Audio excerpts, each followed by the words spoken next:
For notes number 4, we're going to continue with special right triangles, and this warm-up is to investigate the second and final special right triangle. In the previous notes, we looked at the 45, 45, 90. So today we're going to look at one final special right triangle, where you can use a pattern in order to find side lengths of right triangles.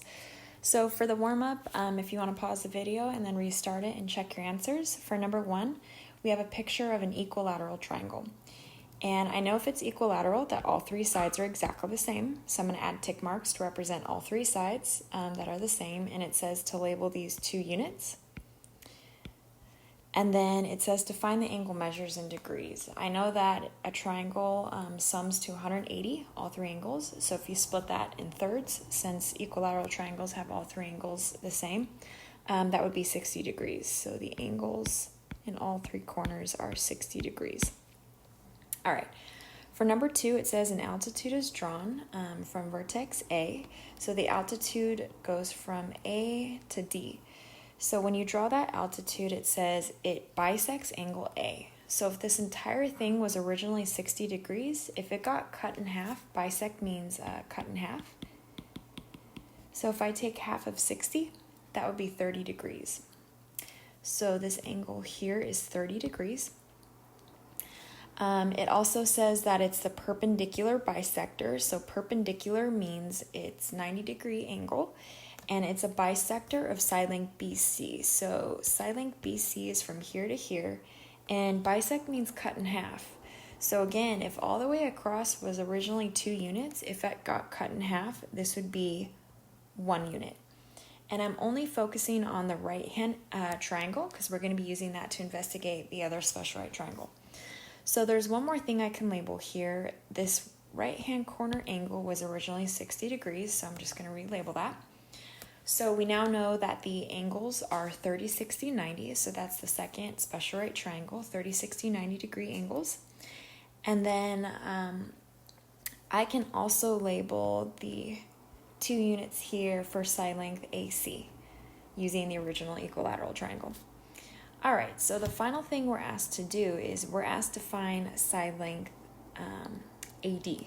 So we need to find what AD is equal to, and we can use the Pythagorean theorem in order to find side length AD because we already have 2 sides of the right triangle. We have 1 unit, and then this was 2 units. So if you remember, the Pythagorean theorem is an equation used to find missing side lengths of right triangles. And the equation is a squared plus b squared equals c squared. A and b represent the legs, and then c represents the hypotenuse. So in this picture, the hypotenuse is opposite the 90-degree angle. So I'm going to highlight the hypotenuse. Here's my hypotenuse because it's opposite the 90, so that's my c. And then I'm going to label my a and b. So again, the legs, doesn't matter which one you choose for the a or the b. So I'm going to call my unknown a, and then 1 unit is my b. So if I plug this into Pythagorean theorem, a squared, so that would be x squared, plus b squared is 1 squared, and that's equal to c squared. Oops, I forgot to label my hypotenuse, c, so 2 squared. So to solve this, I would have x squared plus 1 squared is 1, and that's equal to 2 squared, which is 4. So to isolate the x, I'm going to subtract 1 from both sides. So I get x squared is equal to 3. And then the final step, the opposite of squaring something, is square rooting. So if I take the square root of both sides, x is equal to the square root of 3. And I can't make a factor tree because 3 is prime, so that's completely simplified. So we now have all 3 angle measures and all 3 side lengths of this special right triangle. So I'm going to switch the screen to the next part. So our conclusion down below is that we investigated that there's a second special right triangle, and it was a 30, 60, 90. So in our picture, this was 60 degrees, this was 30 degrees. So in the top row here of our chart, we're going to write 30, 60, 90 to represent the angle measures from least to greatest. And then we saw that the side lengths were 1, the square root of 3, and then 2. So across a 30-degree angle, directly across from it, was the 1. Across the 60, using Pythagorean theorem, we got the square root of 3, and then the hypotenuse was 2. So if I fill in my chart, across the 30 was 1, across the 60 was square root of 3, and then across the 90, or the hypotenuse, was 2. And if you remember, just like the 45, 45, 90, this last row is meant for the new triangle that you see. It's either a larger version of this or a smaller version. So we're just dilating this special right triangle. So for on the back side here, for number 4, we're asked to find the two missing side lengths of this right triangle. So I noticed that there's a 90-degree angle on the 60, so I know that the missing angle has to be 30 degrees using triangle sum theorem. So our chart here, we're looking at 30, 60, 90, and the original had side lengths 1, square root of 3, 2, and then we're going to be filling in for each picture the new side lengths of this triangle. So my template, 30, 60, 90, oops, 1, square root of 3, 2, and then taking a look at this picture. So I'm going to look what's across the 30-degree angle. So directly across the 30-degree angle is a 3. So I'm going to label that a 3. If I look directly across, if I look directly across the 60 degrees, I see the variable y, and the hypotenuse directly across the 90 is x. Just like the previous set of notes, when we're using this chart pattern, we're looking for which column, the first, the middle, or the last, has only numbers, and that would be this first column because there's a 1 and a 3 there. So we can use that to find the scale factor. So essentially we're taking the original side lengths, which are 1, root 3, 2, and we're dilating it by some scale factor. In this case, this one's pretty easy to figure out. So we're saying, what do you multiply 1 by to get 3? And that would just be 3. So the scale factor is tripling all 3 side lengths, or multiplying all 3 side lengths by 3. So x is in the third column. X is equal to 2 times 3, so x is 6. And then y is the middle column, 3 times the square root of 3. One's a whole number, one's a root, so you can't actually multiply that together. So you just write it as 3 square root of 3. And I'm going to write these in decimal form to the nearest tenth. On the homework, you just have to leave it in root form. But if I would type this into a calculator, I would hit 3 times and then 3 square root equals, and you get approximately 5.2. So these are our two side lengths. For number 5, again, I noticed that it's a 30, 60, 90 triangle. So I'm going to make my chart here. So 30, 60, 90, 1, root 3, 2 are the original side lengths. And taking a look at this new triangle, let's take a look at what's across the 30. Across the 30 is an x. What's across the 60? Across the 60 is a y, and then the hypotenuse is 32. So again, looking at this chart, I'm trying to figure out my scale factor. So it looks like this last column, where the 90 is, has just numbers. So I'm saying, what do you multiply these original numbers by to get the new side lengths? So 2 times what would give me 32? Again, that's pretty simple to figure out because we're just dealing with whole numbers. So I would have 2 times 16 gives me 32. So that means I'm dilating by a scale factor of 16. So I'm multiplying all originals by 16. So x is in the first column. It's just 1 times 16. So x is equal to 16. And then the y is in the middle column. So the y is 16 times the square root of 3. And again, since one's a whole number, one's a root, you can't actually combine those by multiplying 16 and 3. You just leave it as 16 square root of 3. And if you type this into a calculator, you would type in 16 times 3 squared equals, and you get approximately 27.7 units. For number 6, again, we have a 30, 60, 90 right triangle. So I'm going to set up my chart here. So 30, 60, 90. The original side lengths are 1, root 3, 2.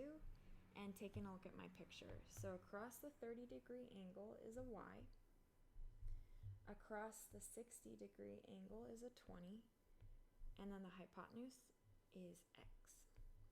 Which column has only numbers, the first, the middle, or the last? And I noticed that the middle column, the 60-degree angle column, has numbers. So again, we're trying to find the scale factor. So we're saying root 3 times what gives me a new value of 20. So in this case, since you have a root and a whole number, it might be easier to set up an equation. So somewhere on the side, I'm saying root 3 times some dilation, d, is equal to 20. So to solve this, the opposite of multiplying by the square root of 3 would be dividing both sides by the square root of 3. So there's my scale factor. It's 20 over the square root of 3, and we know that this is not rationalized, so I do have to get rid of the root in the denominator by opening up parentheses and multiplying the top and bottom by whatever we see in the denominator, the square root of 3. So when you multiply straight across, you have 20 times root 3. Since 20 is a whole number and root 3 is irrational, they're opposites. You can't multiply them together, so it's just 20 root 3. And then the denominator, or root times itself, is back to the whole number 3. This is completely simplified because I can't reduce 20 thirds. So there's my scale factor. My scale factor is 20 root 3 over 3. So if I go back to my chart, that means I'm multiplying all original sides by 20 root 3 over 3.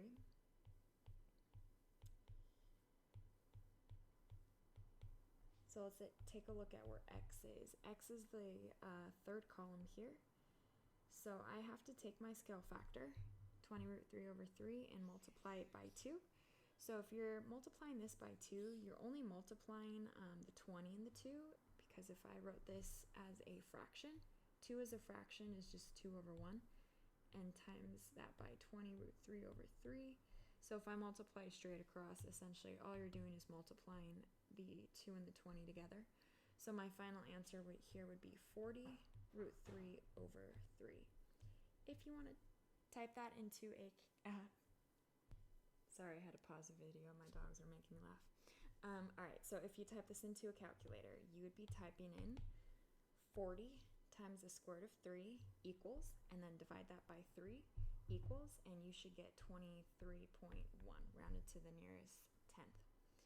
So checking out y. Y is this first column. Y is just 1 times the scale factor, 20 root 3 over 3. So y is equal to 20 root 3 over 3.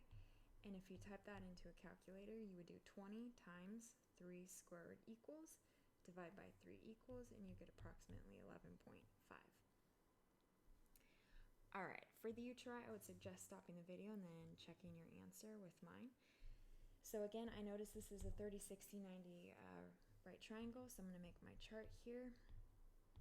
30, 60, 90. The original side lengths were 1 root 3, 2. So checking out my new triangle. So across the 30-degree angle is x. Across the 60-degree angle is 42. And then the hypotenuse across the 90 is y. Which column will help me find my scale factor? I notice that this middle column has just numbers, the root 3 and the 42, so that's going to help me find the scale factor.